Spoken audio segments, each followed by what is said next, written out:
جبنا فرختين صغيرين، غسلناهم بمحلول النقع زي ما اتعودنا ونشفناهم كويس. هنعمل بقى التتبيله. هجيب بصله مفرومه، بصله كبيره مفرومه كده.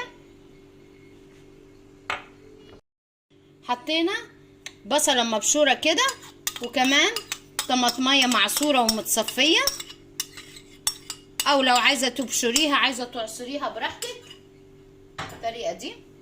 هنحط ملح كده، نص معلقه ملح، وبرضو هندوقها في الاخر ونشوف نظبط الملح فيها. معلقه فلفل اسود صغيره، معلقه توم بودره كده عشان ماسكين في بعض طبعا هنفكهم، معلقه بابريكا، معلقه جنزبيل، كل حاجه معلقه، ومعلقه زعتر. هي تتبيله خفيفه ما فيهاش يعني توابل كتير. وهحط كمان معلقتين خل.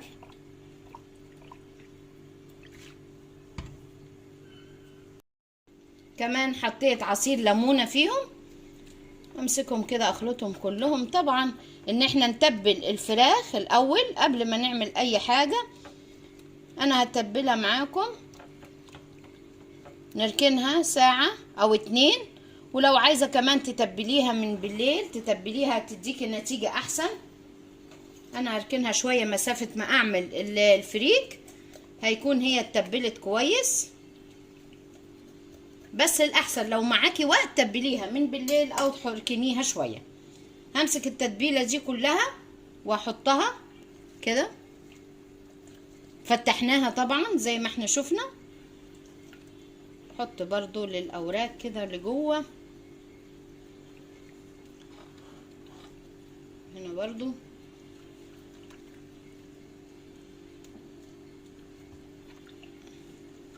كده ندخلها كده للاخر. وبرضو ناحية الاوراق بتاعت الفراخ الطريقة دي تتبل كويس. وهديها مسحة بسيطة من جوه، ما كترش من جوه، ما كترش عشان ما تضغيش على طعم الفريك. هي تتبيلة جميلة اهي. وهنعمل الفريك وبعد كده هنسيبهم يتبلوا، نعمل الفريك وبعد كده نرجع نحشيه. هنسوي الفريك. هحط معلقة سمنة كبيرة كده،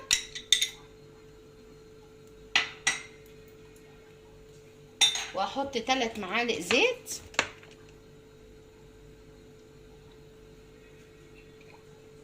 هنسيبهم يسخنوا وهنشوح فيهم البصل. هحط بصلة مقطعينها، بصلة كده مقطعينها بصلة متوسطة، مقطعينها مكعبات. هحط رشة ملح ورشة فلفل اسود. هنشوحها شويح، مش هنحمرها، ندبلها كده.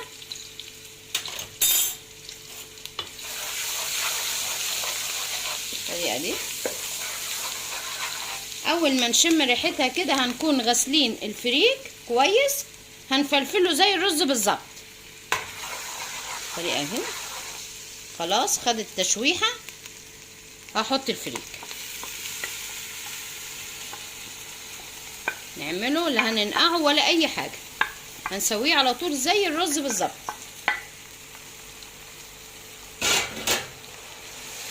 قلب فيه، هنشوحه شوية. بعد كده شوف هنعمل معاه ايه. كده شوحنا الفريك، شوحناه كده في البصلة. هنحط معلقة ملح، طبعا الملح بنظبطه. وهحط فلفل اسود كده، نص معلقة فلفل اسود. وهحط نص مكعب مرق، بيديها طعم تيست جميل جدا كده. نص واحد بس بيفرق في الطعم كده. خلاص هقلبه قلبتين كده.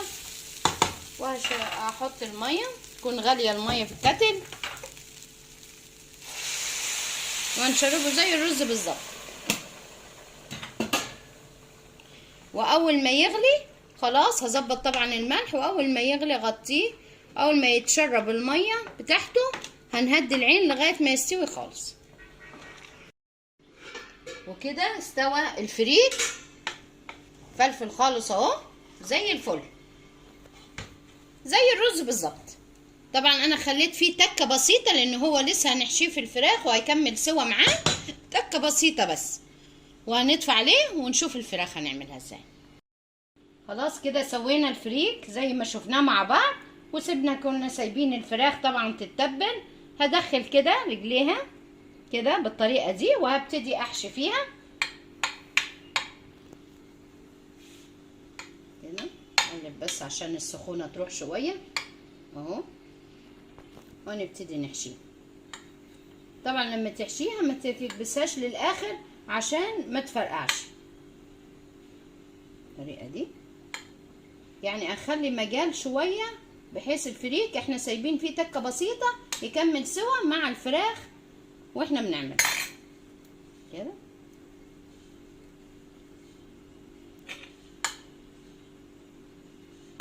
كده خلاص كبسناها كويس، وهقفلها.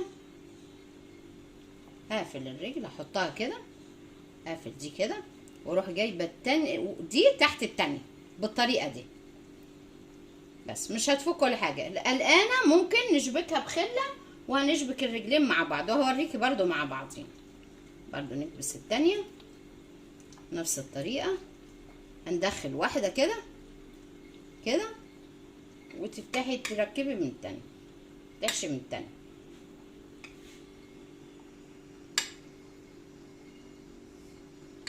حته جميله والتتبيله جميله.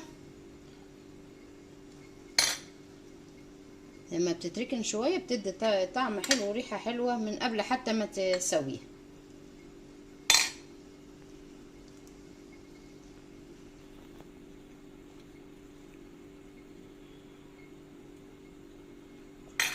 خلاص كده، واروح ماسكه دي اهي، اقفل كده الجلده بتاعتها، واروح جايبه دي احطها تحت التانية، وهنشبكها برضو بخله واوريها لك كده اهو. جبت كمان اللي هو الشيش بالطريقه دي، وراح اشبكها كلها مع بعض اهي. خلاص وهقطعها كده لان الخله كانت مش هتكفي مع بعض.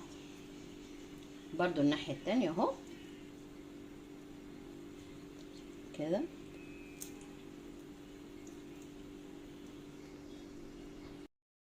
هحشي كمان الرقبه، قفلناها كده، وهحشي كمان الرقبه. همسك بالصابعين كده افتح كده. شفناها مع بعض كذا مره، بس اللي ما شافنيش قبل كده هي بسيطه وسهله. صابعين والتالت تدخلي بيه بايدك التانية. وبرضو الرقبه ما نكبسهاش قوي برضو عشان ما تفرقعش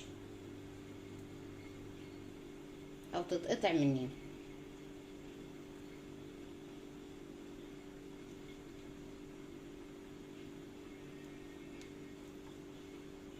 اهي خلاص، وادخلها كده ببعض واشبكها برضو بخله.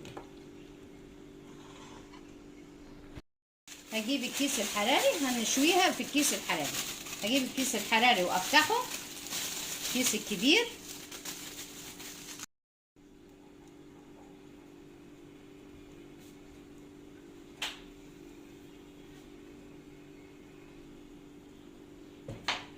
كده فتحنا الكيس، وهحط فيه الفراخ بعد ما حشيناها. طبعا كيس كبير هحط الاتنين جنب بعض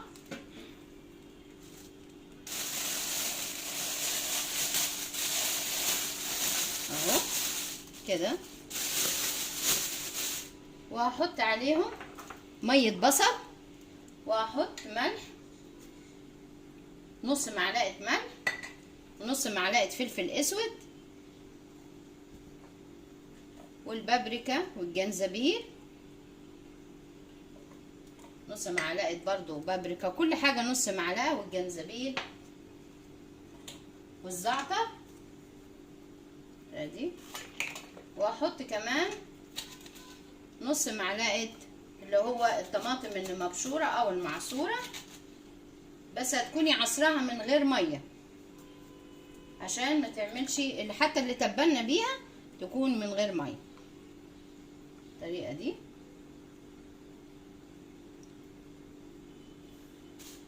وهحط كمان معلقه زيت معاهم، معلقه كبيره كده زيت.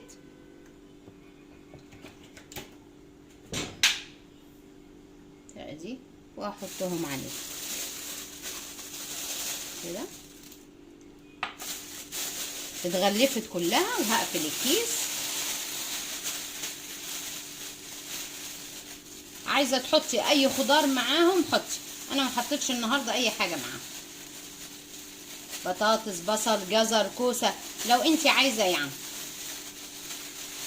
انا مش عندي النهارده فما حطيتش فيها، مش حابه احط النهارده خضار معاها. وهنفتح الكيس زي ما قلنا فتحات بسيطه كده عشان ما يفرقعش مننا في اي مكان كده. فتحنا فتحتين، وهكون مسخنين الفرن على درجه حراره 200 او 250 اعلى درجه في الفرن، وهنحطها ساعه او ساعه وربع بالكتير هتلاقيها استوت، ونشوفها لما تخرج. وهحط كمان كوبايه ميه سخنه كده معاها من الكاتل كده، كوبايه واحده صغيره من المج بتاع الشاي كده، هحطها فيها وخلاص، وهندخلها الفرن. خلاص الفراخ قربت تستوي، فانا قبل ما تستوي خلاص فاضل لها حوالي 10 دقايق هعمل باميه خضراء جنبيها. حطيت شويه، عندي كان مرق اللي هو فراخ بشيله في الفريزر، طلعت وادي الباميه اللي احنا خزناها مع بعض، هحط منها الطريقه دي قاعده حلوه وجميله اهو. وهنسيبها تغلي، اول ما تغلي غلوه هنشوف نعملها ازاي. غليت غلوتين الباميه وخلاص، هديها بالهاند بلندر او ضربتين كده ونخلطهم.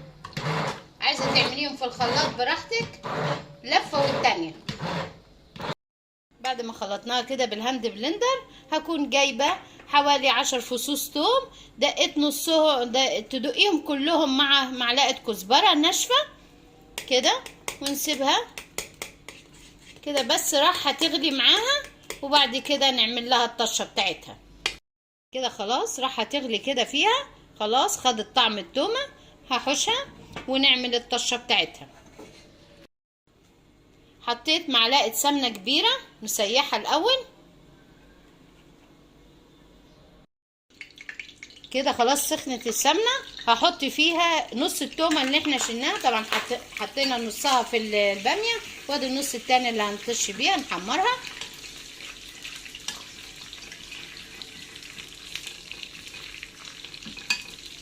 اول ما تصفر كده على طول نحطها على الباميه، ما نسيبهاش لغايه ما تتحرق او لونها يغمق عشان ما تمرمرش معاك الباميه. التوم لما يغمق يمرمر خالص.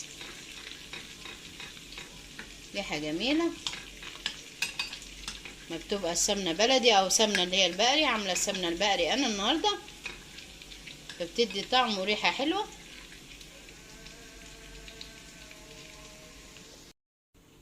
كده حمرت التومه، خلاص هنحطها على طول وننقل فيها كمان شويه كده، ونروح مغطين كده. خرجنا الفراخ خلاص اهي، انا فتحتها شويه، عطيتها بس يعني دقيقتين 3 تحت الشوايه عشان تحمر اكتر، افتحها كده وخلاص. هنقولها في الطبق التقديم.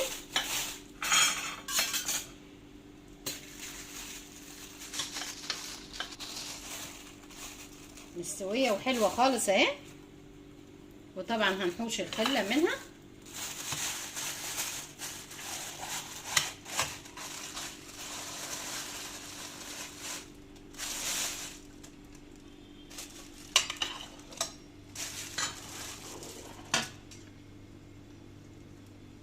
هنحوش الخله اللي احنا شبكنا بيها الرجلين بتاعت الفرخه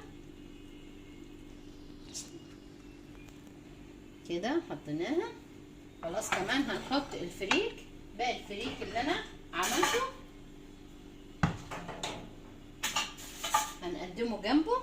عايزه تحطيه وتحطي عليه الفراخ براحتك طبعا، بس انا هحطه في طبق منفصل عن بعضه بالطريقه دي، عشان اللي عايز يزود يزود. فلفل وحلو خالص، طريقه جميله.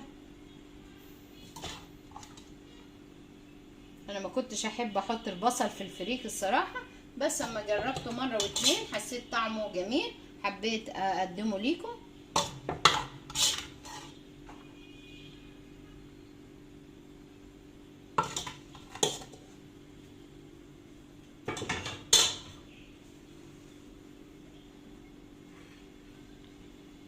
كده كده، وهنقدم الفراخ بتاعتنا، والفراخ مستويه خالص اهي، حلوه خالص اهي،